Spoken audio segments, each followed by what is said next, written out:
শেখ হাসিনার মতো মমতার পদত্যাগের এক দফা দাবিতে উত্তাল কলকাতা। বাংলাদেশের ছাত্র আন্দোলন এবং সরকার বদলের হাওয়া এবার পশ্চিমবঙ্গেও। ঢাকার মতো একই স্লোগান শোনা যাচ্ছে কলকাতাতেও। রাজ্যটির পথে পথে মুখ্যমন্ত্রী মমতা ব্যানার্জি পদত্যাগের দাবিতে এক দাবি এক দফা স্লোগান দিয়ে যাচ্ছে প্রতিবাদী ছাত্র থেকে সাধারণ মানুষ। এই নিয়ে ছাত্র আন্দোলন গড়ালো 13তম দিনে।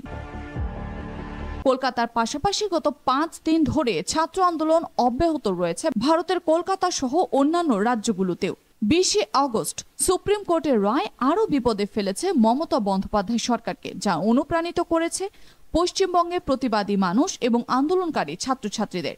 ছাত্র সমাজের মুখে মুখে এখন মুখরিত দাবি এক দফা এক দাবি, মুখ্যমন্ত্রী মমতার পদত্যাগ। কলকাতার অদূরে সল্টলেক এবং বিধাননগরের রাজ্য স্বাস্থ্য দপ্তরে বিক্ষোভ দেখিয়েছে বিজেপি ছাত্র সংগঠন অখিল ভারতীয় বিদ্যার্থী পরিষদের কর্মী সমর্থকরা। প্রতিকূল পরিস্থিতির মধ্যে আরজিকর কাণ্ডে কলকাতা পুলিশ কমিশনার বিনীত গোয়েল এবং আরজিকর মেডিকেল কলেজ হাসপাতালের প্রিন্সিপাল সন্দীপ ঘোষকে গ্রেপ্তারের দাবিতে বিক্ষোভে সামিল হয়েছেন কয়েক হাজার কর্মী সমর্থক, যেখানে পুলিশের সঙ্গে ছাত্র সমাজের ধস্তাধস্তি হয়।